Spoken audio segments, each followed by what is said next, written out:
धन्यवाद। आपकी सरकार को सत्ता में आए 8 साल हुए हैं। इन 8 साल में प्रशासन की सबसे बड़ी उपलब्धियां क्या हैं? मेरा ये मानना है कि किसी भी सरकार के लिए, लोकतंत्र में किसी भी सरकार के लिए सबसे बड़ी उपलब्धि जनता जनार्दन की संतुष्टि होनी चाहिए। और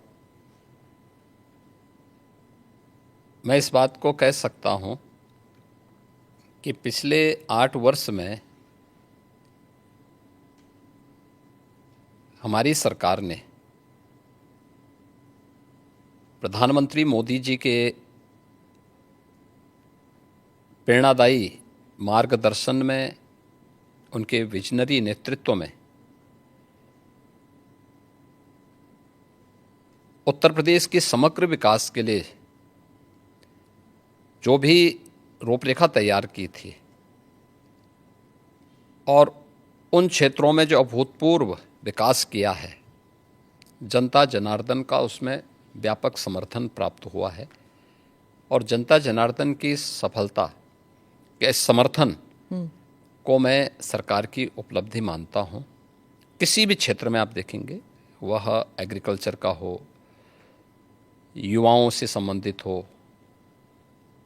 इंफ्रास्ट्रक्चर का हो, इन्वेस्टमेंट का हो, लॉ एंड ऑर्डर का हो, टूरिज्म का हो, या फिर जो प्रधानमंत्री जी जिस बात को लेके कहते हैं विरासत और विकास के बेहतर समन्वय का, तो उसका सबसे जीवंत और मूर्त मान कोई एक साक्ष्य हो सकता है तो देश के अंदर उत्तर प्रदेश उसका एक सबसे महत्वपूर्ण उदाहरण हो सकता है।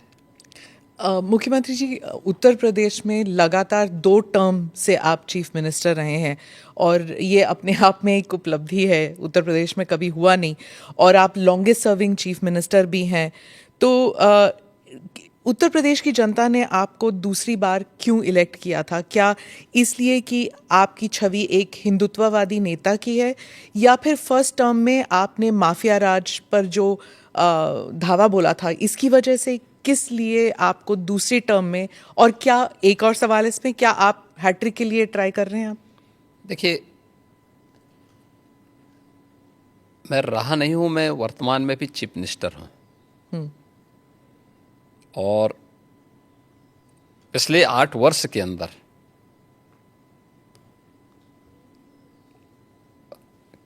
अपनी पार्टी के नेतृत्व के कारण, पार्टी के और सहयोगी दलों के सभी नेताओं के सहयोग के कारण, भारतीय जनता पार्टी के एक एक कार्यकर्ता और अन्य सहयोगी संगठनों के सहयोग से जनता जनार्दन का जो आशीर्वाद हमें प्राप्त हुआ है, तो ये हमारी सरकार को पहली बार यह अवसर मिला है कि आज़ादी के बाद कोई मुख्यमंत्री 5 वर्षों तक लगातार काम करे और फिर से वह 2/3 मेजॉरिटी के साथ गवर्नमेंट बना ले। ये फर्स्ट टाइम हुआ था और यह भी उपलब्धि हमारे साथ जुड़ी थी। और पिछले 8 वर्ष से तो हम यहाँ सेवा कर ही रहे हैं। तो सेवा, सुरक्षा और सुशासन का जो मॉडल हमारी पार्टी का था, उसको प्रभावी ढंग से उत्तर प्रदेश में लागू करने के कारण आज जनता जनार्दन का व्यापक आशीर्वाद भारतीय जनता पार्टी के साथ में है, हमारे साथ में है। और लोकतंत्र में जनता जनार्दन का आशीर्वाद जिसके साथ में होगा वह सरकार में आएगा। तो ये ट्रिपल एस, तो ट्रिपल टाइम सरकार, तो ट्रिपल एस तो उसी का उदाहरण है। तो फिर तीसरी बार के लिए भी आप कोशिश करेंगे? मैं कोशिश नहीं करूंगा, हमारी पार्टी कोशिश करेगी। पर चीफ मिनिस्टर तो आप ही बनेंगे ना? नहीं, मैं क्यों बन सकता हूं? भारतीय जनता पार्टी का कोई भी कार्यकर्ता बन सकता है। अच्छा, क्योंकि ऐसी अटकलें लगाई जा रही थी, क्योंकि आपने कहा था कि जब आप पहले टर्म में आपको कुछ अफसर ने कहा था कि आप अयोध्या मत जाइए, विवाद हो सकता है, और आपने कहा कि अगर सत्ता चली भी जाए तो कोई बात नहीं।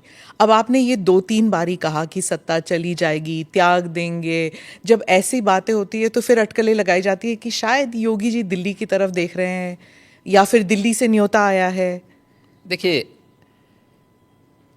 ये उदाहरण उन प्रसंगों को लेकर के होते हैं जहाँ पे विरासत को आगे बढ़ाने का एक जज्बा सामने आता है। 2017 के पहले अयोध्या की क्या स्थिति थी, हर एक व्यक्ति जानता था।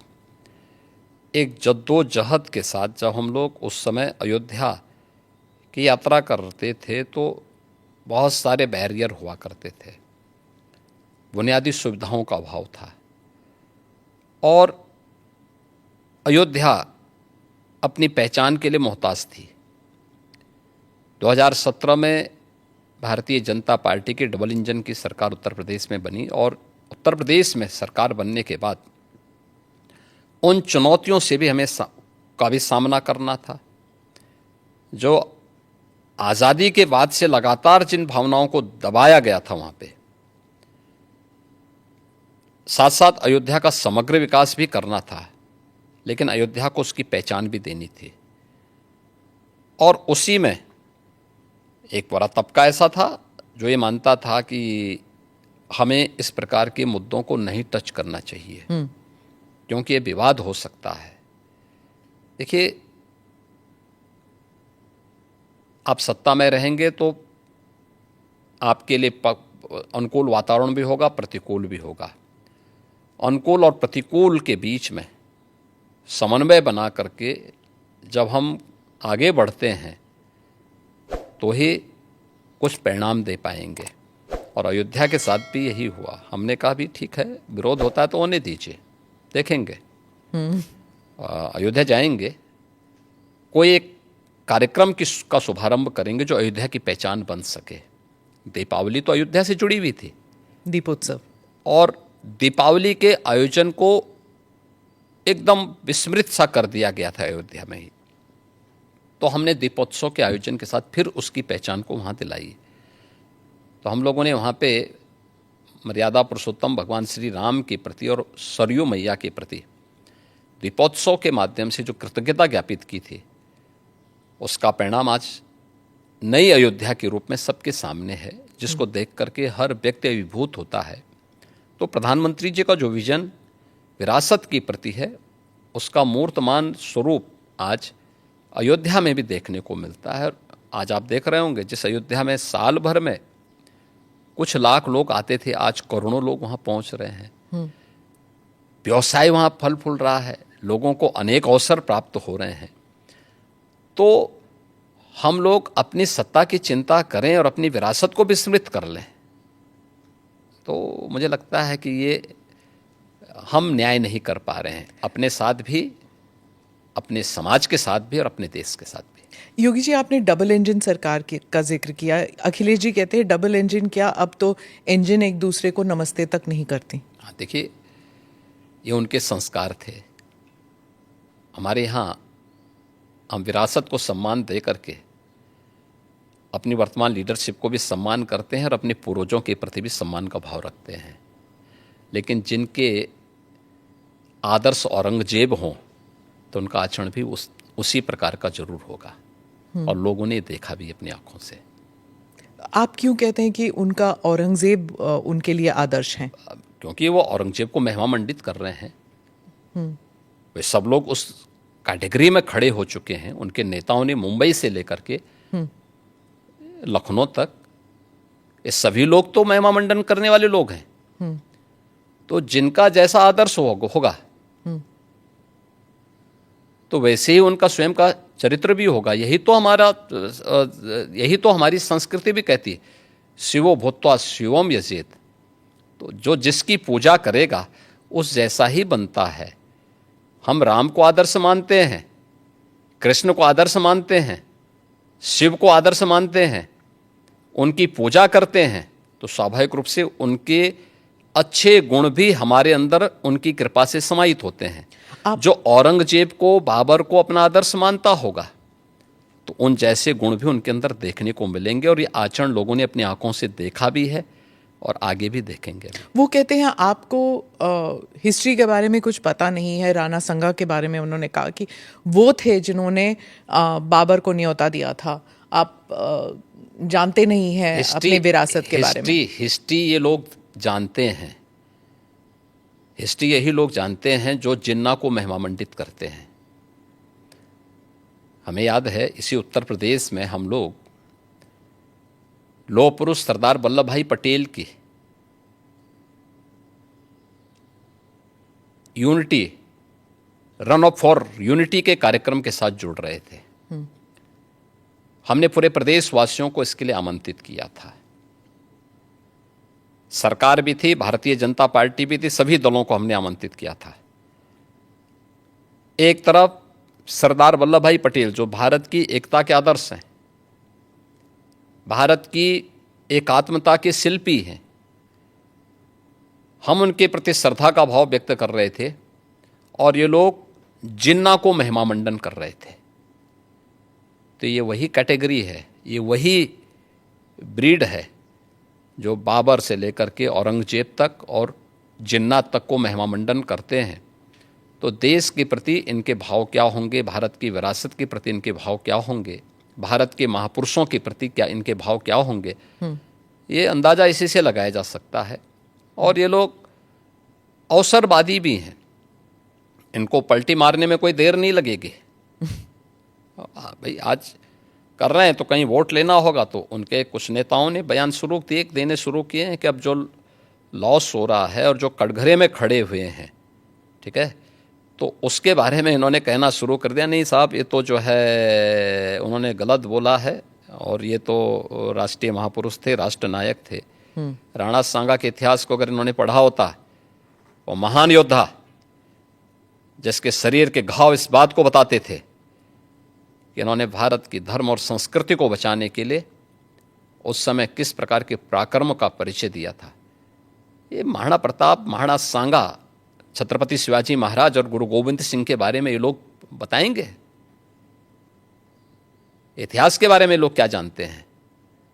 जो औरंगजेब और बाबर की पूजा करते हों, जो जिन्ना को अपना आदर्श मानते हों, इन लोगों से इसकी उम्मीद नहीं की जा सकती है। और आप विधानसभा में आपका एक भाषण भी था, आपने कहा था कि अगर औरंगजेब का महिमा मंडल कर रहे हैं, वो जो नागपुर में जो कर रहे हैं, उनको यूपी आना चाहिए, हम उनका इलाज कर देंगे। इलाज कैसे करेंगे आप? उपचार देखिए, किसी भी बीमारी का उपचार के अलग अलग केंद्र होते हैं, तो यूपी ऐसे लोगों को बहुत अच्छा उपचार देता है। उनकी जैसी डिमांड होगी उस प्रकार का उपचार दे देंगे। महाराज, आपके राज्य में क्या मुसलमान सुरक्षित है?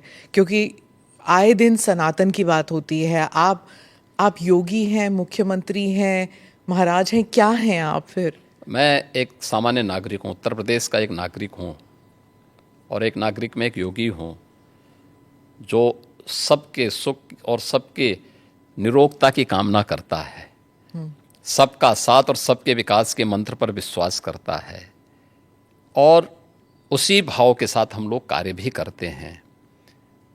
आप मुझे बताइए, दुनिया की सबसे प्राचीनतम धर्म और संस्कृति है सनातन धर्म।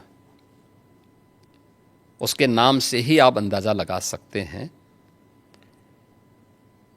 दुनिया की कोई जाति, मत और मजहब नहीं है जिसको उसकी विपत्ति के समय सनातन धर्मावलंबियों ने शरण न दी हो, उसके संरक्षण के लिए उसको हर प्रकार से फलने फूलने के लिए अवसर न प्रदान किया हो।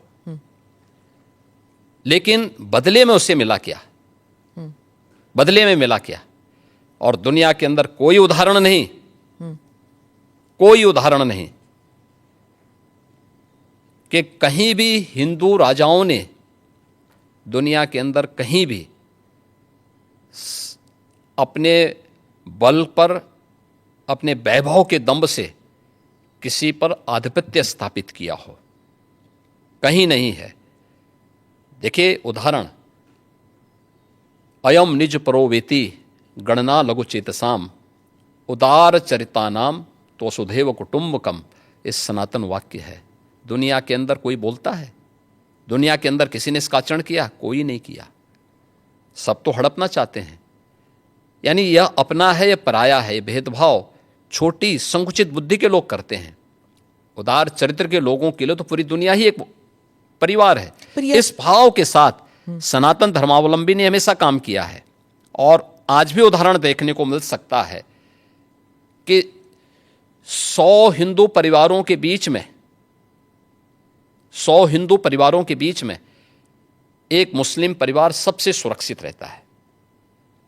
उसको इसके पर्व और त्योहारों को, उसको अपने सभी मजहबी कर्मों को करने के लिए, या जिस मत और मजहब या संप्रदाय या सेक्ट का अनुयायी होगा उसको उस परंपरा के अनुसार अपने सारे धार्मिक मान्यताओं या उपासना विधि को पूरी स्वतंत्रता होती है। लेकिन मैं कहता हूं 100 परिवारों के बीच में, एक हिंदू की बात तो दूर करिए, 100 मुस्लिम परिवारों के बीच में 50 हिंदू सुरक्षित रह सकता है क्या? नहीं रह सकता। अब बांग्लादेश आपके सामने उदाहरण है, इससे पहले पाकिस्तान उदाहरण था, अफगानिस्तान में क्या हुआ था। ये चीजें दिखाती हैं और होशियारी यही है कि कहीं धुआं उड़ रहा हो या किसी को ठोकर लग रही हो तो हमें ठोकर लगे इससे पहले हम संभल जाएं। तो वही संभलने के लिए बोला जाता है। हम तो सबके बीच सबको समान भाव से देख रहे हैं। उत्तर प्रदेश में मुसलमान सबसे ज्यादा सुरक्षित है, सबसे ज्यादा सुरक्षित है। अगर हिंदू सुरक्षित है तो वह भी सुरक्षित है। अगर दंगे यहां यूपी में होते थे जो 2017 के पहले, अगर हिंदू की दुकान जलती थी तो मुसलमान की भी जलती थी, हिंदू का घर जलता था तो मुसलमान की भी जलती थी। और 17 के बाद से दंगे बंद हुए। अगर हिंदू सुरक्षित है तो मुसलमान भी सुरक्षित है। और दूसरा जो मैंने कहा कि इतिहास में कोई उदाहरण नहीं बता सकता कि अपने बल से, अपने वैभव से किसी हिंदू राजा ने किसी देश पर जबरन कब्जा किया हो, कभी नहीं। इतिहास इसका उदाहरण है, आप उठा के देख सकते हैं। भगवान राम लंका में गए और लंका में रावण पर विजय प्राप्त करके लक्ष्मण को वहां के वैभव को देख के थोड़ा मोहित हुए। भगवान राम ने कहा नहीं लक्ष्मण, उन्होंने उनको एक ही बात कही और मुझे लगता है कि आज की पीढ़ी के लिए बहुत प्रेरणादायी है जो उन्होंने उस समय कही थी। लक्ष्मण जी को जो प्रेरणा, जो निर्देश भगवान राम दे रहे हैं लंका के बारे में, अपि स्वर्णमयी लंका नमे लक्ष्मण रोचते जननी जन्म भूमिस्य स्वर्गादपि गरीयसी, कि लक्ष्मण लंका भले ही सोने की क्यों न हो,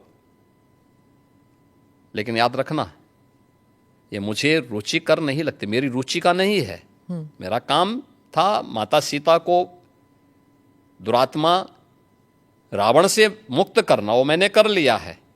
अब हमें यहां से निकलना है, क्योंकि जिस माँ ने जन्म दिया है और जहां हमने जन्म लिया है उससे बढ़कर के दूसरा कोई भी, स्वर्ग से बढ़कर के उपभोग दूसरा हो ही नहीं सकता, इससे बढ़कर के उपभोग हो ही नहीं सकता है, चाहे वो स्वर्ग ही क्यों ना हो। और इसलिए हम यहाँ नहीं करेंगे। ये उदाहरण मैं इसलिए दे रहा हूँ जिसलिए जो सनातन धर्म पर प्रहार करते हैं उनकी आंखें खुलें, वो देखें। उदाहरण हमारे सामने पर्याप्त हैं और ऐसे अनेक उदाहरण आपको समय समय पर मिलेंगे। मुख्यमंत्री जी, आपने रोग हटाने की बात की, लेकिन कभी कभी ऐसा लगता है आप रोग ही हटाने की बात कर रहे हैं, क्योंकि जो बुलडोज़र चला है, आज नागपुर में चला है, यहाँ पर भी कोर्ट भी कहता है कि ये बुलडोज़र जस्टिस बंद होना चाहिए, लेकिन कोई बंद नहीं कर रहा। आज भी नागपुर में चला है, तो ये जब बुलडोज़र जस्टिस जब मना किया है फिर भी चल रहा है। देखो, जो न्याय मानते होंगे उनके लिए न्याय होता है। जो स्वयं न्याय को, कानून को अपने हाथों में लेते हैं तो बहुत बार कानून के दायरे में रह करके उनको सबक भी सिखाया जाता है। जो जैसे समझेगा उसको उसी भाषा में समझाना चाहिए। आप मुझे बताइए, कोई हिंसक बनकर के प्रहार करने के लिए आ जाए हमारे सामने और हम उसके सामने गिड़गिड़ाएं, ये नहीं। अगर वो हिंसक बन के आया तो उसको पहले उसकी हिंसा का प्रतिकार तो वहाँ पे करना पड़ेगा ना। आप कानून के दायरे की बात कर रहे हैं, फिर आपने कहा कि संभल पे आ रही हूं मैं, आपने कहा कि संभल में 65 कुछ तीर्थ स्थल हैं, 64 और 18 की पहचान हो गई है। योगी जी अब बढ़ गए 54 तक पहुंच गई है। आप कितनी जगह खोदेंगे, कितने मस्जिद? जितने भी होंगे सब ढूंढेंगे, जितने भी होंगे सब ढूंढेंगे, सब निकालेंगे और दुनिया को बोलेंगे कि भगवान ने जिसको आंखें दी हैं वो आके देखो तो क्या हुआ था संभल में। देखिए, संभल एक सच्चाई है, और मैं इसलिए नहीं कह रहा हूं भाई आपको उपासना विधि की पूरी छूट है, कहीं भी आप बनाइए, लेकिन आप तो इस्लाम के मुद्दों से ही भटक करके काम किए हैं। पर ये तो बन चुके हैं, अब ये बन नहीं चुके हैं। इस्लाम कहता है कि किसी भी हिंदू मंदिर या किसी हिंदू घर को तोड़ करके आपके द्वारा बनाई गई कोई भी इबादत गृह एक खुदा को स्वीकार्य नहीं है। क्यों आपने बनाई? आप तो इस्लाम के विरुद्ध आचरण कर रहे हैं। पर आप तो कानून के दायरे में रहकर हम कानून के दायरे में रह के सब काम कर रहे हैं। अगर कानून के दायरे में रह रहे हैं तो फिर आप मथुरा की बात क्यों उठा रहे हैं? मथुरा की बात क्यों नहीं उठानी? मथुरा श्री कृष्ण की जन्मभूमि नहीं है क्या? पर वो तो अब कोर्ट में है ना। कोई कोर्ट का ही आदेश पालन कर रहे हैं ना, तो अब तक तो वहां बहुत कुछ हो गया होता। तो अयोध्या, काशी, अब फिर मथुरा भी, और कितने और? आप मुझे बताइए, सनातन हिंदू धर्म के जो महत्वपूर्ण स्थल हैं उन सभी स्थलों को हमारी विरासत के प्रतीक हैं। देखिए, डॉक्टर राम मनोहर लोहिया के नाम पे राजनीति बहुत सारे लोग करते होंगे। संभल में ही 65 निकाल रहे हैं आप, तो फिर 65 नहीं, वहां 68 सभी तीर्थों को हम निकाल रहे हैं। 54 से अधिक निकल चुके हैं और बाकी सभी को ढूंढ रहे हैं। शास्त्रीय प्रमाण उसके मौजूद हैं, उनको दिखा रहे हैं कहाँ कहाँ हैं। जिसने भी कब्जे किए होंगे उनको एक एक करके सबको निकालेंगे। कितने मस्जिद फिर निकलेंगे? मस्जिद, देखिए सवाल मस्जिद का नहीं है, जितने अतिक्रमण होंगे वो अतिक्रमण हटेंगे। बीते साल रामनवमी के मौके पर बंगाल में जब काफ़ी हिंसा हुई थी, जब प्रदर्शन निकला था, इस बार भी बीजेपी कह रही है कि वहाँ रामनवमी में शोभा यात्रा निकाले जाएंगे। उत्तर प्रदेश में ईद और रामनवमी, उसको लेकर क्या आपने कोई सख्त निर्देश दिए हैं कि हिंसा नहीं होनी चाहिए? देखिए, हम लोग समय समय पे प्रशासन के साथ बैठते हैं और पहले से ही इसके लिए एक एसओपी हम लोगों ने तैयार करके रखी हुई है। और उत्तर प्रदेश पहला राज्य है जिसने माननीय उच्चतम न्यायालय के ही निर्देशानुसार धर्मस्थलों के माइक को, जो उसके परिसर के बाहर आवाज़ आती थी, उसको कंट्रोल कर किया है या उसको उतारा है, कंट्रोल किया है इस संवाद के माध्यम से। आप मुझे बताइए कि उत्तर प्रदेश जैसे राज्य में अगर हम कर सकते हैं तो बंगाल में क्यों नहीं हो सकता? यहाँ पर होली पर भी मस्जिद के ऊपर टार्पलिन चला गया था। देखिए, अब रंग खेल रहे हैं तो हो सकता गया, तो उससे कोई अस्तित्व खराब तो नहीं हुआ किसी का। आप मुझे बताइए, पहले तो कभी नहीं हुआ था। ऐसा नहीं है। आप मुझे बताइए, मुहर्रम में जुलूस निकलते हैं, क्या उनका झंडे की छाया मंदिर के आसपास या किसी हिंदू घर के ऊपर नहीं पड़ती है क्या? क्या उससे हिंदू घर अपवित्र हो जाता है क्या?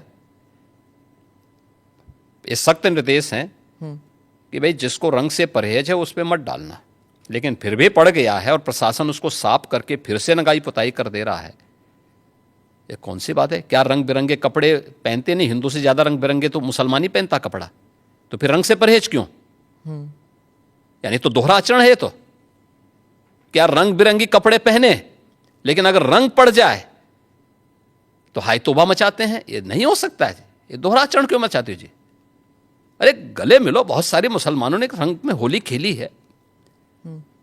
शाहजहांपुर में तो नवाब साहब की पूरी झांकी निकलती, शोभा यात्रा ही निकलती वहां पे। तो हमने महाकुंभ के दौरान भी देखा था कि कई मुसलमान आए थे। तो क्या दिक्कत है? हाँ, अच्छी बात थी। अगर कोई अपने को भारतीय मानता है, कुंभ तो सभी भारतीयों का है और आना चाहिए कुंभ में। मैंने तो कहा था जो भारतीय बनकर के आएगा, श्रद्धा भाव के साथ आएगा, उसका स्वागत है। लेकिन अगर कोई किसी नकारात्मक मानसिकता के साथ आता है तो स्वीकार्य नहीं। जी, महाकुंभ में करोड़ों लोग आए थे। आपने जो फाइनल नंबर्स जिस पर हुआ था, टैली हुआ था, इस नंबर की आपने पुष्टि कैसे की कि कितने आए थे? देखिए, यहाँ पे महाकुंभ के दौरान एक हम लोगों ने सीसीटीवी कैमरे लगाए थे। हम लोगों ने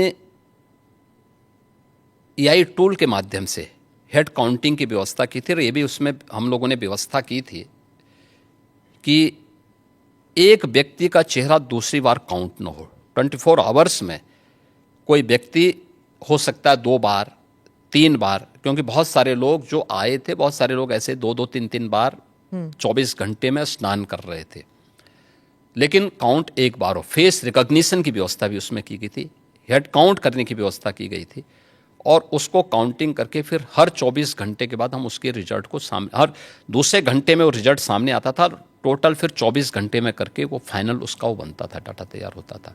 और बाकायदा उसके लिए हम लोगों ने एक वहाँ पे एक इंटीग्रेटेड सेंटर तैयार किया था, जहाँ के माध्यम से इन सभी चीज़ों की मॉनिटरिंग होती थी। तो ये सभी काउंट उसी के माध्यम से हम लोग वहाँ कर रहे हैं। तो कितने नंबर हुए फाइनली? 66 करोड़ 30 लाख से अधिक श्रद्धालु वहाँ इन 45 दिनों में आके स्नान किया है। और ये इंटरनेशनली भी बहुत बड़ी न्यूज़ स्टोरी बन गई थी, क्योंकि यूरोप अगर पूरा मिला दिया जाए फिर भी इतने लोग नहीं हैं जितने कुंभ के लिए आए थे। कुंभ के बारे में और कुंभ की विराट स्वरूप के बारे में वही बोल सकता जो कुंभ में गया होगा। जी जी। बाकी लोगों के लिए यह अविश्वसनीय लगेगा। जैसे महाभारत युद्ध के दौरान भगवान को अपना विराट स्वरूप दिखाया भगवान ने, तो उस विराट स्वरूप को 3 ही लोग देख पाए थे। अर्जुन देख पाए थे, संजय देख पाए थे, और भगवान वेदव्यास देख पाए थे। तो ये 3 तो भगवान के स्वरूप को पहचान गए थे, और संजय ने इसीलिए धृतराष्ट्र को कहा कि देखो, याद करना, भगवान के स्वरूप को देखने के बाद मैं कह सकता हूं कि जहां श्री कृष्ण है, विजय वहीं होनी है, क्योंकि वहीं धर्म है, वहीं सत्य है। और कुंभ के बारे में वही बोल सकता है जो कुंभ का दर्शन जिसने किया होगा। कांग्रेस और बाकी जो अपोजिशन पार्टीज है, क्या वो कही थी महाकुंभ, मतलब कुंभ कई बारी हो चुका है, ये महाकुंभ जो है वो एक, देखिए, जिसकी जैसी आस्था है, जैसी दृष्टि वैसी सृष्टि। वो जबरदस्ती थोड़ा है, हमने थोड़ा बोला कि आप आइए। जो आते थे उनके नेतागण बहुत सारे आए, उनके जो नेता थे, उनके मंत्रीगण आए थे, डिप्टी सीएम आए थे, बहुत सारे लोग आए थे, उनके मुख्यमंत्री भी आए थे कांग्रेस के बहुत सारे। वे तो आके अभिभूत होके गए। अब जिनकी जो जैसी दृष्टि हो, वो कहते हैं इन्होंने बीजेपी इवेंट बना दिया, जैसे कि बीजेपी इवेंट नहीं, बीजेपी शासित सरकार, केंद्र और राज्य सरकार मिलकर के जन सुविधाओं का ध्यान रख रही है, जनता जनार्दन का ध्यान रख रही है, आस्था का सम्मान दे रही है। और कुंभ का यह स्वरूप जो देखने को मिला है, आखिर 1947 से लेकर के और ज़्यादातर समय तक 2014 तक, तो ज़्यादातर समय तक कांग्रेसी देश में शासन की है। तो उन्होंने इस दौरान क्यों नहीं किया? उनको बहुत बार अवसर मिला था। प्रदेश में भी 1947 से लेकर के और 1989 तक कांग्रेस की सरकार ज़्यादातर रही है। तो उन्होंने इस दौरान क्यों नहीं जन सुविधाओं का ध्यान रखा? उस समय कुंभ के इस विराट स्वरूप को और वैश्विक स्वरूप को क्यों नहीं प्रस्तुत किया? कुंभ के बारे में देश के अंदर एक सकारात्मक भाव पैदा हो और ये वैश्विक मान्यता इसको प्राप्त हो, तो मोदी जी के कारण आज संभव हो पाया है। प्रधानमंत्री मोदी जी ने यूनेस्को से 2019 में प्रयागराज कुंभ को मानवता की अमूर्त सांस्कृतिक धरोहर के रूप में मान्यता दिलाई जी। दुनिया के सभी मिशन को प्रयागराज में आमंत्रित करने की कार्रवाई को आगे बढ़ाया। दुनिया के देशों के प्रवासी भारतीयों को कुंभ के आयोजन के साथ जोड़ने का काम किया। 19 में प्रवासी भारतीय दिवस का आयोजन वाराणसी में कराया गया, और इन आयोजनों के साथ दुनिया के लोगों को जोड़ने का अभिनव कार्य भी ये प्रधानमंत्री मोदी जी के साथ हुआ। और कुंभ का मतलब भव्य और दिव्य हो, स्वच्छता, सुरक्षा और सुव्यवस्था उसका मॉडल बने, जनता जनार्दन की सुविधा और उनकी आस्था का सम्मान करना हम सीखें। मोदी जी ने जो विजन दिया आज जो जमीनी धरातल पर दिखाई दे रहा है, तो जनता जनार्दन ने इसको हाथों हाथ लेकर के पूरा देश उमड़ पड़ा, पूरी दुनिया उमड़ पड़ी। जो हादसा हुआ था महाकुंभ के दौरान, कुछ लोगों की मृत्यु भी हुई थी, आपने जांच बिठाई थी, उसके बारे में कुछ अपडेट बताएंगे? देखिए, वह एक जुडिशल कमीशन है, और उसमें माननीय उच्च न्यायालय ने भी और सुप्रीम कोर्ट ने भी जो उसके बारे में डायरेक्शन दिए थे, उसके अनुसार वो अपना काम कर रहा है। हमने 1 महीने का समय दिया था, माननीय उच्च न्यायालय ने कहा कि नहीं, 1 महीने नहीं, इसको कुछ और समय दे करके उसका विस्तार देकर कुछ उन्होंने नई चीज़ें उसके साथ जोड़ी है, तो उसके अनुसार वो कार्य कर रहा है। और उन सभी तथ्यों को लेकर के जो राज्य सरकार ने उसके लिए तय किए थे और माननीय न्यायालय ने जो उसके बारे में उसका थोड़ा विस्तार दिया है, इसको लेकर के वो अपना कार्य कर रहे हैं। उसमें सभी पक्षों से वो बातचीत भी कर रहे हैं, बयान ले रहे हैं, साक्ष्य कलेक्ट कर रहे हैं, और फिर उसके बाद जो भी फाइंडिंग आएगी तो उसकी रिपोर्ट वे लोग देंगे, तो फिर इस पर हम लोग आगे कार्रवाई करेंगे। ममता बनर्जी ने कहा कि प्रबंध सही नहीं थे, उन्होंने मृत्यु कुंभ कहा। इसके बारे में मैंने कहा ना, जिसकी जैसी दृष्टि होगी है।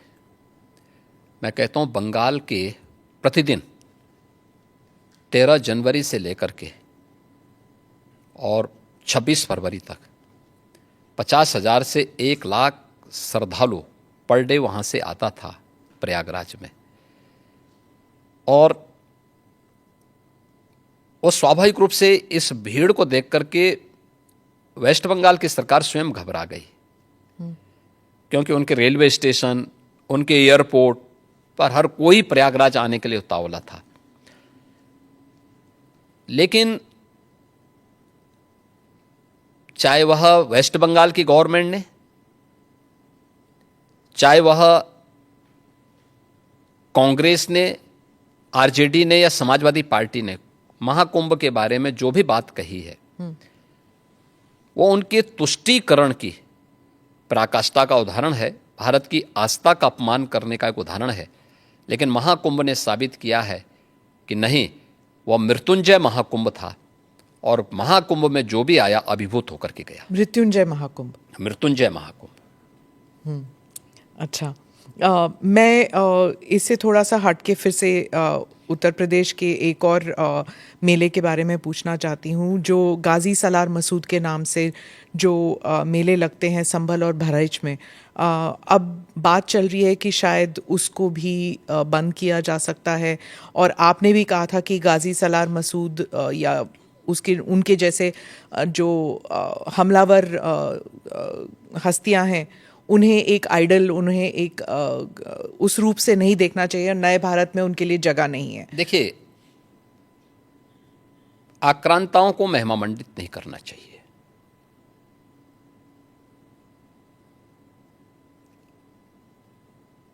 ये भी हमें मालूम होना चाहिए कि ये आक्रांता विदेशी थे।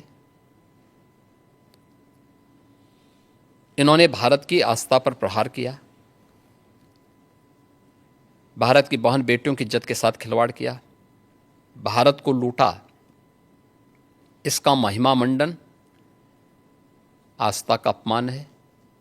इनका महिमा मंडन मातृशक्ति का अपमान है। इनका महिमा मंडन करके हम देश का अपमान करते हैं, और मुझे लगता है कि यह कोई भी भारतीय स्वीकार नहीं करेगा। याद करना, यही वे आक्रांता थे जिन्होंने देश के अंदर जबरन धर्मांतरण को आगे बढ़ाया था। देश के अंदर आज भी बहुत सारे मुस्लिम परिवार ऐसे हैं जो अपने पूर्वजों की परंपरा का जो विस्मरण करते हैं, और 6 पीढ़ी पहले, 8 पीढ़ी पहले बहुत सारे लोगों ने डॉक्यूमेंट तैयार रखे हुए हैं कि उनके पूर्वज कोई ना कोई हिंदू था। तो मुझे लगता है उस समय किन्हीं कारणों से उनको अगर इस्लाम स्वीकार करना पड़ा है, तो उन आक्रांताओं की क्रूरता से कोई जजिया कर नहीं दे पाया। कोई जो है अपने स्वयं के परिवार को बचाने के नाम पर, कोई अन्य उसके नाम पर। मुझे लगता है कि हम लोगों को इसको स्वीकार नहीं करना चाहिए कि आक्रांता का कहीं महिमा मंडन हो। पर कुछ तो ट्रेडिशन का मतलब क्या होता है? ट्रेडिशन के लिए आप फतेह करते थे। गाजी को तो कहीं, गाजी तो यहाँ उत्तर प्रदेश में कोई भी युद्ध जीता नहीं था। देखिए, सालार मसूद गाजी वही है जिसने मोहम्मद गजनवी के साथ भगवान सोमनाथ के मंदिर को लूटने और तोड़ने का काम किया था। ये विदेशी लुटेरा था, और इसको महाराज सोहेल देव के नेतृत्व में हिंदू राजाओं ने जिस कार्य के लिए हकदार था, जिंदा खड़ा करके इसको पूरी तरह जलाया था। इस्लाम में सबसे क्रूर मौत मारी जाती है जिसका वो हकदार था, उसने जितना अत्याचार किया था, हिंदू धर्म और संस्कृति को तोड़ करके, आस्था पर प्रहार करके, बहन बेटियों की इज्जत के साथ खिलवाड़ करके, वही व्यवहार उसके साथ उस समय हिंदू राजाओं ने किया था। तो जय जयकार तो महाराज सुहेलदेव की होनी चाहिए और पूजा महाराज सुहेलदेव की होनी चाहिए, न कि सालार मसूद गाजी की। इसीलिए कहते हैं ना कि मुसलमान खतरे में है, जो ओवैसी कहते हैं आपके राज्य में, क्योंकि जो ट्रेडिशन चलते आए हैं आप उनको हटाना चाहते हैं, जो उनके जिनके लिए वो पूजनीय समझते हैं आप उनको कह रहे हैं कि वो गद्दार हैं, उनको हटाना चाहते हैं आप। इसलिए मुसलमान इससे खतरे में नहीं है, इनकी वोट बैंक की राजनीति खतरे में है। जिस दिन अपने पूर्वजों को भारतीय मुसलमान समझ जाएगा, इन सब के बोरिया बिस्तर बन जाएंगे। इसलिए अपने बोरिया बिस्तर को दुरुस्त रखने के लिए लोग इस प्रकार की भड़काऊ बातें को कहते हैं। भारत के मुसलमानों को याद रखना होगा, वे तभी सुरक्षित है जब हिंदू सुरक्षित है, हिंदू ट्रेडिशन सुरक्षित है, उसी के साथ उनकी भी सुरक्षा निहित है। तो हिंदू कहाँ खतरे में है? हाँ, तो हिंदू, कश्मीर के अंदर क्या हुआ था, अभी बांग्लादेश के अंदर क्या हुआ है, पाकिस्तान के अंदर क्या हुआ है। महाराज आप यहाँ पे जाएंगे, आप बांग्लादेश जाएंगे, आप पाकिस्तान जाएंगे, कहाँ जाएंगे? 1947 के पहले पाकिस्तान और बांग्लादेश दोनों भारत के हिस्से थे जी। इतिहास है, इस सच्चाई को आप भी जानती है, मैं भी जानता हूं, पूरा भारतीय जानता है। हम उस सच्चाई को कैसे भूल सकते हैं? क्या पाकिस्तान में हमारी हिंगलाज माता का मंदिर नहीं है क्या? क्या आप इसको भूल जाएंगे? क्या बांग्लादेश में माता ढाकेश्वरी का मंदिर नहीं है क्या? तमाम ऐसे धर्मस्थल हैं जो आज भी वहां पड़े हुए हैं। हिंदुओं के साथ किस प्रकार का व्यवहार हुआ? इसीलिए तो सीए कानून लाई बीजेपी की सरकार, जो हिंदू यहाँ आना चाहते हैं। हम हिंदुओं के आने देने की बात नहीं कर रहे हैं, जो आ चुके हैं, जो आ चुके हैं। आखिर इन लोगों ने जो यहां पर इस्लाम खतरे में बात कर रहे हैं, उन हिंदुओं का भी इन्होंने यहां विरोध किया था। आप अनुमान करिए कि भारत में ही वो हिंदुओं का विरोध कर रहे हैं, तो पाकिस्तान और बांग्लादेश के अंदर क्या हाल हो रहे होंगे, उनके हालात क्या होंगे। इनकी मानसिकता का अंदाजा इसी से लगाया जा सकता है कि हिंदुओं के प्रति इनके दुराग्रह कितने खतरनाक हैं और कितने छोटे स्तर के हैं। कांग्रेस के एक दिग्गज नेता ने कहा है कि वो संविधान बदल देंगे। इसी बात को लेके 2024 में बीजेपी के ऊपर ये प्रहार किया गया था और आपकी पार्टी के नंबर कम आए थे, क्योंकि ये प्रचार या दुष्प्रचार जो भी कहना चाहें आप, ये कहा गया था। और अभी डीके शिव कुमार ने संविधान के बारे में कुछ कमेंट्स पास किए हैं, आपका उस पर क्या कहना है? देखिए, कर्नाटक सरकार के द्वारा धर्म के आधार पर आरक्षण, यह बाबा साहब भीमराव अंबेडकर के द्वारा दिए गए संविधान का अपमान है। याद करना, जब संविधान सभा में आरक्षण की बात हुई तो उसमें धर्म के आधार पर आरक्षण का मुद्दा भी उठा था और बाबा साहब भीमराव अंबेडकर ने इसका पुरजोर विरोध किया था। उन्होंने कहा था कि आरक्षण सामाजिक रूप से उन लोगों को दिए जाने चाहिए जिनके साथ अस्पृश्यता और छुआछूत सैकड़ों वर्षों से होती आई है। अनुसूचित जाति जनजाति के लोगों को उसके साथ जोड़ा गया था और इसीलिए भारत के संविधान ने विशेष प्रावधान करके उनके लिए आरक्षण की व्यवस्था दी। धर्म के आधार पर आरक्षण का विरोध भारत के संविधान सभा के हर एक सदस्य ने किया था और सबने इस बात को कहा था, क्योंकि उसी समय देश 1947 में देश का विभाजन धर्म के आधार पर हुआ था और उसका विरोध और उसकी साया आने वाले समय में भारत पर न पड़ने पाए। लेकिन ये कांग्रेस 1952 से लगातार बाबा साहब भीमराव अंबेडकर के द्वारा बनाए गए संविधान के साथ इसी प्रकार से छेड़छाड़ करती रही, लगातार कर रही। कश्मीर में धारा 370 समाप्त करने का पाप, जो उस समय जबरदस्ती संविधान में डालने का पाप इन्होंने किया था। हम आभारी हैं मोदी जी के, जिन्होंने इस पाप को पूरी तरह समाप्त करके आज इस कलंक को मिटाया है। आज कश्मीर में धारा 370 समाप्त होती है। आज वहाँ पर फिर से लोकतंत्र बहाली की प्रक्रिया के साथ जुड़ा और विकास की प्रक्रिया के साथ जम्मू कश्मीर जुड़ा है। पंचायत चुनाव से लेकर विधानसभा के चुनाव हो गए। ठीक है, सरकार जिसकी भी बनी, लेकिन जनता को अपने आप को वहाँ पे उस प्रक्रिया का हिस्सा बनने का अवसर मिला ना। लेकिन कांग्रेस ने तो इससे वंचित रखा था जम्मू कश्मीर को। कुछ परिवारों को लूट की छूट दे रखी थी। भारत के खिलाफ आतंकवाद के गढ़ के रूप में उसको प्रस्तुत किया करने का प्रयास हुआ था। लेकिन आज जम्मू कश्मीर मुख्य धारा के साथ जुड़ करके विकास की प्रक्रिया के साथ जुड़ रहा है। ऐसे समय समय पर इन्होंने किया। याद करिए, ये महिला सशक्तिकरण की बात करते थे, लेकिन 3 तलाक का भी समर्थन करते थे। मोदी जी ने इन 3 तलाक की कुप्रथा को भी समाप्त किया। और महिला सशक्तिकरण का सबसे बड़ा उदाहरण है कि 3 तलाक के नाम पर जब मर्जी आए तब कोई जो है किसी महिला के जीवन के साथ खिलवाड़ करे, ये नहीं हो सकता है। आज वो एक मजबूत सुरक्षा कवच मिला है। तो ये चीज़ें देने का काम वो किया था। तो कांग्रेस को जब भी अवसर मिला है, डीके शिव कुमार वही बोल रहे हैं जो विरासत में कांग्रेस ने उनको दिया है, जो कांग्रेस का एजेंडा है। ये संविधान की प्रति लेकर के घूमते हैं, लेकिन इनको सच्चाई, अपने कृत्यों की सच्चाई के बारे में इनकी बताया जाना चाहिए कि इन्होंने कब कब बाबा साहब भीमराव अम्बेडकर का अपमान किया और भारत के संविधान में कितने संशोधन करके इन्होंने संविधान की आत्मा को 1976 में क्या नहीं किया था इन्होंने संविधान के साथ में गला घोंटने का काम किया था। तो ये कांग्रेस तो हमेशा करती रही। और आगे जो भी बोल रहे हैं डीके शिव कुमार, ये वही बोल रहे हैं जो कांग्रेस की विरासत से उन्हें प्राप्त हुआ है। आपने कॉन्स्टिट्यूशन की बात कही।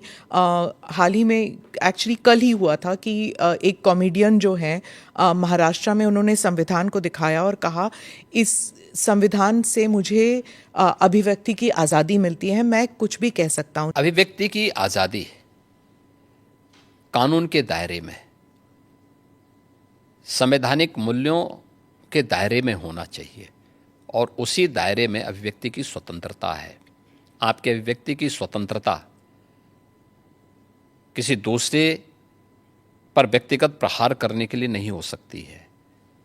दुर्भाग्य है कि कुछ लोगों ने देश का चीरहरण करना, विभाजन की खाई को और चौड़ी करने के लिए इस अभिव्यक्ति की स्वतंत्रता को अपना जन्मसिद्ध अधिकार मान लिया है। और मुझे लगता है ऐसे लोगों के खिलाफ जो समाज में विभेद पैदा करके सौहार्द को खतरे में डालने का कार्य कर रहे हैं, उनके साथ कानूनी तरीके से उनके साथ उसी प्रकार का व्यवहार भी होना चाहिए। महाराष्ट्र में ही कुछ महीने पहले एक स्लोगन उठा था, बटेंगे तो कटेंगे। वो भी ऐसे ही विभाजनकारी स्लोगन ही था? विभाजनकारी नहीं था। आप मुझे बताइए, यह देश गुलाम क्यों हुआ? क्योंकि जातियों में विभाजित था। अगर उनको जोड़ने की बात की जा रही है कि वे बंटो मत, अच्छे के बारे में सोचो, विकास के बारे में सोचो, विरासत के बारे में सोचो। ये उछला नहीं था। ये यूपी से मैंने ही कहा था कि बटेंगे तो कटेंगे, एक रहेंगे तो सेफ रहेंगे। तो ये बात यहाँ से हमने कही थी और मुझे लगता है कि चीज़ें आगे बढ़ी, लेकिन इसमें बुराई आगे बढ़ी। इलेक्शन जीत गए आप? नहीं, इलेक्शन हम उससे कारण नहीं जीते। इलेक्शन के बहुत सारे कारण होते हैं। एक नारा इलेक्शन जीतने का, कटने की बात जब होती है तो कैसे जुड़ने की बात? क्या बात करते हैं? क्यों नहीं जुड़ेंगे? जब कटने काटने की बात आप मुझे बताइए, इतिहास में करोड़ों हिंदू काटे नहीं गए क्या? तो फिर लाखों हिंदू कश्मीर में काटे नहीं गए क्या? काटे नहीं गए थे। तो इसीलिए हम उसको भूल क्यों जाते हैं? इतिहास वर्तमान का दर्पण होता है और भविष्य की कार्य योजना बनाने का एक माध्यम भी होता है। तो इसको खुरेद के इसलिए वर्तमान पीढ़ी भूल गई होगी तो उसको बताने का एक माध्यम है। अरे बताना पड़ेगा हमें, ये हमारा दायित्व भी है। पर ये खुरेदने से क्या दंगे वंगे नहीं होंगे? दंगे कैसे होंगे? फिर दंगाइयों का उपचार भी तो है। दंगों से वह डरेगा जो उन दंगाइयों के सामने घुटने टेक करके नाक रगड़ते हैं। उनको घुटनों के बल चलने के लिए हम मजबूर कर लेते हैं और ठीक भी करते हैं उनको। ये जो आपका जो दबंग स्टाइल है, नहीं, दबंग स्टाइल नहीं, ये हमारी शराफत का स्टाइल है। हाँ, आप ये कहते हैं, लेकिन अखिलेश जी और जो उत्तर प्रदेश के बाकी नेता हैं वो यही कहते हैं कि आप जो कह रहे हैं कि प्रशासन और लॉ एंड ऑर्डर जो कंट्रोल में है ये सिर्फ लीपापोती की जाती है। वो उनके सोशल मीडिया हैंडल पे रोज तो मुझे कहता हो, लिस्ट आता है। मैं क्या कर रहा हूँ, आप मुझे बताइए 66 करोड़ लोग प्रयागराज में आए, आपकी एएनआई की तो पूरी टीम वहाँ कवरेज कर रही थी, कई कैमरे आपके लगे हुए थे। आपने किसी श्रद्धालु को ये कहते हुए सुना कि साहब मेरे साथ लूट हुई है? नहीं। किसी बहन और बेटे को ये कहते हुए सुना कि उसके साथ छेड़खानी हुई है? कहीं पे किसी को ये कहते हुए, किसी व्यापारी को कहते हुए सुना गया कि उससे जबरन किसी ने पैसा मांगा है? किसी व्यक्ति को अपहरण की कोई शिकायत वहाँ आई क्या इन 45 दिनों में? आप मुझे बताइए, इससे बड़ा उदाहरण और क्या हो सकता है? भाई हमारी कितनी भी फोर्स रही होगी वहाँ पे, तो फोर्स तो एक सीमित संख्या में थी ना। 50,000 के आसपास हमारी फोर्स वहाँ पे थी, और प्रतिदिन 28, 29 और 30 इन 3 दिनों में 15 करोड़ श्रद्धालु आए थे। 29 के पहले यानी 28 के पहले प्रतिदिन 1 करोड़ से कम श्रद्धालु थे। 50,000 से लेकर 60,000, 50 लाख से लेकर 60 लाख तक आते थे। और 29 के बाद से फिर ये बढ़ता गया, और 3 फरवरी के बाद से यानी बसंत पंचमी के बाद से यह और तेजी के साथ आगे बढ़ा। संख्या 1.5 करोड़, 2 करोड़, 1.5 करोड़, 2 करोड़ की पर डे की आ रही थी। लेकिन कहीं आप लोगों ने सुना? कोई बात नहीं थी। दूसरा, 25 करोड़ की आबादी का राज्य, अगर आपसी पहले से गुटबाजी नहीं है, पहले से वैमनस्यता नहीं है और कोई आपसी वो नहीं है, तो सामान्य रूप से कोई इस प्रकार की घटना को अंजाम नहीं दे सकता है। यह लिपापोती नहीं, ये वास्तविकता है। और ये उत्तर प्रदेश की बहन बेटियां इस बात को जब अभिव्यक्त करती हैं, हम लोग नहीं बोलते हैं, ये तो उत्तर प्रदेश की माताएं बहनें बोलती हैं, बेटियां बोलती हैं कि हम आज सुरक्षित हैं। नहीं तो 17 के पहले तो यहाँ पे स्कूली बालिकाएं बहुत सारी ऐसी थीं, ऐसे ऐसे कस्बे थे, ऐसे ऐसे जनपद थे जहाँ पर अभिभावक अपने बच्चों को या तो दूर के रिश्तेदार के पास या किसी हॉस्टल में दूर भेज देता था। आप मुझे बताइए, जब उस बेटी को माँ बाप का संरक्षण मिलना है बचपन में, तब वो दूर हॉस्टल में जा कर के पढ़ने के लिए मजबूर है। आज मुझे प्रसन्नता है कि डबल इंजन की भारतीय जनता पार्टी की सरकार के कारण वह बेटी अपने माँ बाप के संरक्षण में अपने घर से स्कूल जाती है और घर में वापस आती है। आज वो अपने को सुरक्षित महसूस करती है। और मैं तो एक बेटी से मिलने के लिए कैराना गया था। मैं जब उस परिवार में गया था 2015 में, उस परिवार के अभिभावक की हत्या हुई थी। वो एक व्यापारी परिवार था, और जब उस परिवार से मिलने के लिए गया था, वो परिवार यहाँ से भाग करके सूरत चला गया था। 18 में वापस आया, तो वापस आने पर फिर से उन्होंने व्यापार शुरू कर रहे थे, तो मैं वहाँ गया था फिर मिलने के लिए, पूछने के लिए कि भाई आप क्यों भागे थे और फिर वापस आए हैं। तो उस परिवार ने मुझे बताया, उस परिवार ने कहा साहब हमारे जो परिवार का जो मुखिया थे, उनकी तो हत्या कर दी गई 15 में, 2015 में, तब दंगों में। श्री अखिलेश यादव उस समय, दंगों के पहले अखिलेश यादव उस समय चीफ मिनिस्टर थे यहाँ पे, ये दंगों के बाद की बात है। और पहले फिरौती वसूली गई, फिर उसके बाद उनकी हत्या की गई थी। इसके बाद वो परिवार को जब कोई पुलिस संरक्षण नहीं मिला, क्योंकि वहाँ के ज़्यादातर हिंदू परिवार पलायन कर गए थे, कैराना छोड़ करके भाग चुके थे। लेकिन सरकार जब आई, सरकार ने जब ऐसे आपराधिक तत्वों के खिलाफ सख्ती शुरू की, हमारी सरकार आने के बाद, तो बहुत सारे परिवार वापस आना शुरू हुए। तो उनकी प्रॉपर्टी पे बहुत सारे दंगाइयों ने कब्जा करके रखा हुआ था, तो उन कब्जों को खाली, बहुत सारे लोगों ने तो सरकार बनते ही कब्जे खाली कर दिए थे। बाकी जो बचे हुए थे तो उनको हमने वसूली के साथ कब्जे खाली भी करवाए, और ये सारी कार्रवाई वहाँ पे संपन्न हुई। तो उस परिवार से मैं मिलने के लिए गया था, क्योंकि उस परिवार के एक प्रमुख सदस्य की हत्या हुई थी और उसके बाद ही किराना का पलायन शुरू हो गया था। उस परिवार में 6ठी क्लास में पढ़ने वाली एक बालिका थी। मैं उस परिवार में गया तो मैंने उस बेटी से पूछा, मैंने कहा कौन क्लास में पढ़ती? उसने कहा 6ठी क्लास में। मैंने कहा स्कूल जाने में भय नहीं लगता है? उसने कहा नहीं नहीं, अब तो नहीं लगता है। अब सोचिए कि 3 साल पहले जो बेटी स्कूल जाने से वंचित रह गई थी और सूरत जाने के लिए मजबूर हुई थी, वही परिवार वापस आया, क्या उसको सुरक्षा नहीं मिलनी चाहिए थी? आप कह रहे हैं कि दंगाइयों के खिलाफ कार्रवाई नहीं होनी चाहिए, तो फिर इन बेटियों की सुरक्षा कौन करेगा? इन व्यापारियों की सुरक्षा कौन करेगा? तो यही डंडा इन बेटियों की सुरक्षा करता है, इन व्यापारियों की सुरक्षा करता है, इन दंगाइयों को और इन अपराधियों और माफियाओं को ठिकाने भी लगाता है। और इसलिए इतनी सख्ती हमें करनी पड़ती है। और तब 25 करोड़ की जनता भारतीय जनता पार्टी के साथ समर्थन के साथ खड़ी होती है। आपने इस परिवार का जिक्र किया, मैंने आपका एक भाषण सुना था जिसमें आपने कहा था कि जो यूपी का युवा है छिपता था ये कहने से कि मैं यूपी का हूँ, क्योंकि उसको एक श्रमिक के रूप में देखा जाता था, एग्रीकल्चर लेबर या कंस्ट्रक्शन लेबरर। लेकिन यूपी की जो छवि बदली है, ही सेज इट प्राउडली कि मैं यूपी का हूँ, उसके बारे में कुछ बताइए। हाँ, देखिए 2017 के पहले की स्थिति ऐसी थी, उत्तर प्रदेश का ये नाम सुन करके ही उसको किसी नौकरी के लिए जाता था, उसको बाहर कर दिया जाता था। उत्तर प्रदेश का नाम सुन करके ही होटलों में कमरे नहीं मिलते थे, रूम नहीं मिलते थे, धर्मशाला में जगह नहीं मिलती थी, लोग किराएदार नहीं बनने देते थे, लोगों को अपनी पहचान छुपानी पड़ती थी। आज मैं कह सकता हूं, उत्तर प्रदेश का युवा हो, अन्नदाता किसान हो,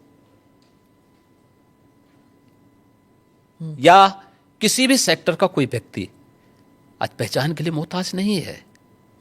और ये पहचान के लिए जो मोहताज नहीं है, आज वो कहीं जाता है तो कहीं भी देश के अंदर कहीं जाता है, दुनिया के अंदर कहीं जाता है, अगर वह यूपी का नाम लेगा तो लोगों के मन में, अगर वह धार्मिक आस्थावान व्यक्ति है तो अयोध्या, काशी, प्रयागराज या यहाँ के धर्मस्थल याद करके बड़े सम्मान के साथ लोग उसको देखते हैं।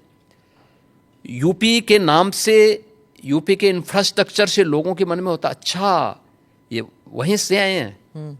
तो यूपी जो पहले एक श्रम शक्ति माना जाता था, एक लेबर के रूप में यहाँ की एक पहचान थी कि यहाँ के लोग एक सामान्य उसके साथ जुड़ेंगे, आज वही यूपी विरासत की शक्ति के रूप में और अर्थ शक्ति के रूप में देश के अंदर और दुनिया के अंदर अपनी पहचान बनाए। आप तो फिल्म जगत से भी लोगों को बुला रहे हैं यहाँ पर। हमारी फिल्म सिटी, यहाँ पे यूपी के अंदर एक फिल्म सिटी का निर्माण का कार्य प्रारंभ हो रहा है और उस पर सारी कार्रवाई आगे बढ़ चुकी है।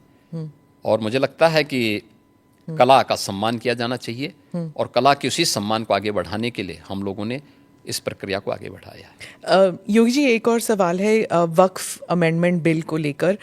वो संसद में टेबल होने वाला है। और आप क्या समझते हैं इसके बारे में? क्योंकि कुछ लोग मानते हैं, खासकर मैं फिर से ओवैसी साहब का ही नाम लूंगी, कि बीजेपी जो है वो इस बिल के नाम पर मस्जिदों पर कब्जा करना चाहती है और भारत के मुसलमान जो हैं अब खतरे में है क्योंकि इबादत की जगह नहीं मिलेगी उन्हें। देखिए, भाजपा मस्जिद में कब्जा करके क्या करेगी?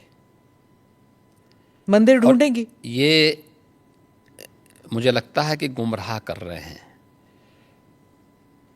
वक्फ के नाम पर आखिर कितना जमीन कब्जा करोगे? दूसरा, वक्फ के नाम पर एक भी कोई इन्होंने वेलफेयर का काम किया हो, एक भी नहीं आप गिना सकते।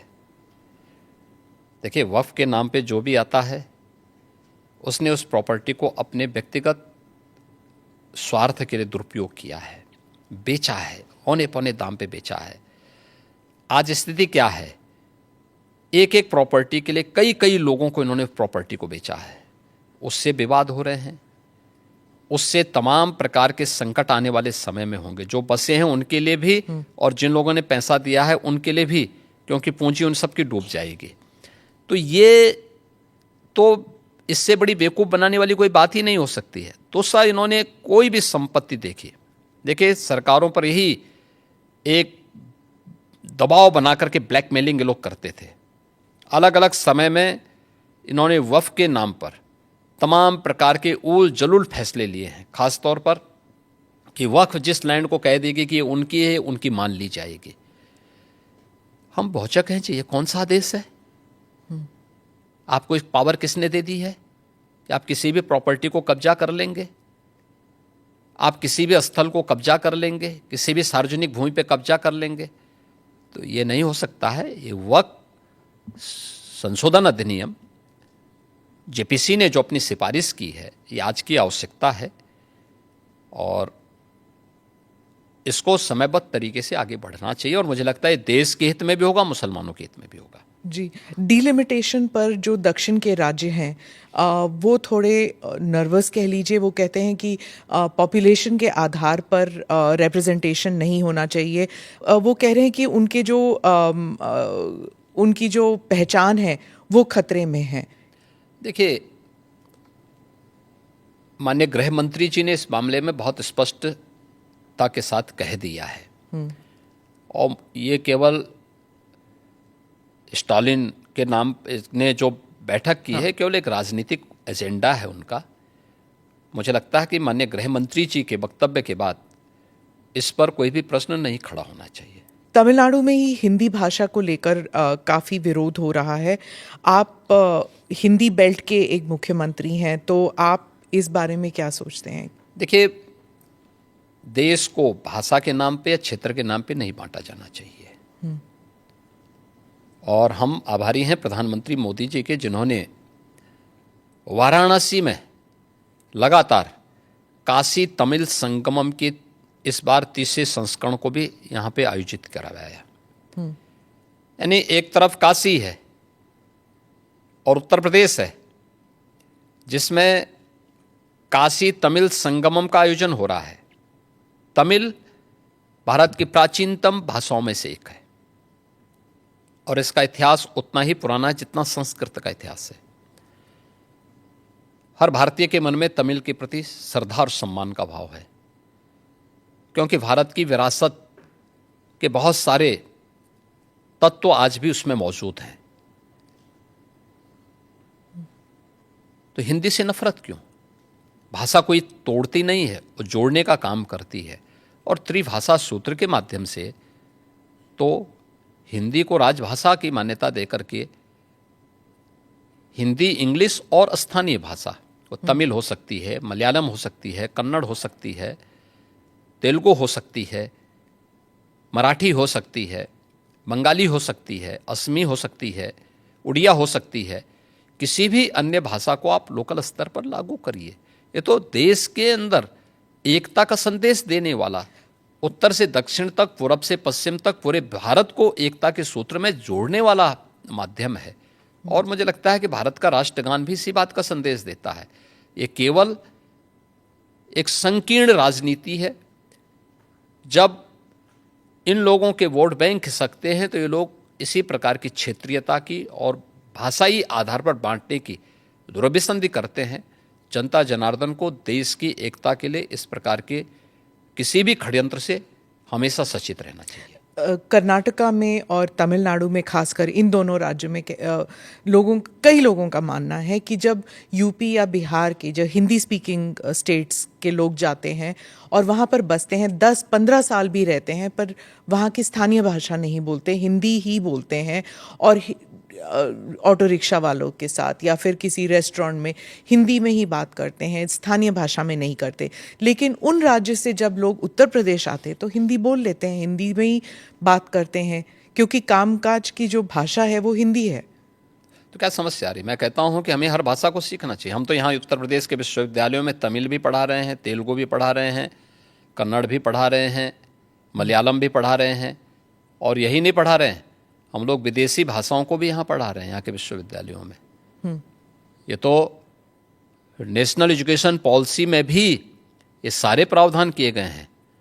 तो अगर हम यहाँ तमिल पढ़ा सकते हैं, तेलुगु पढ़ा सकते हैं, मलयालम और कन्नड़ पढ़ा सकते हैं, मराठी पढ़ा सकते हैं, कल ही मैं बिठूर में गया था, नानाराव पेशवा के पावन जयंती कार्यक्रम के साथ जुड़ने के लिए गया था। बिठूर महोत्सव के साथ हमने भारत के इस 1857 के प्रथम स्वातंत्र समर के इस महानायक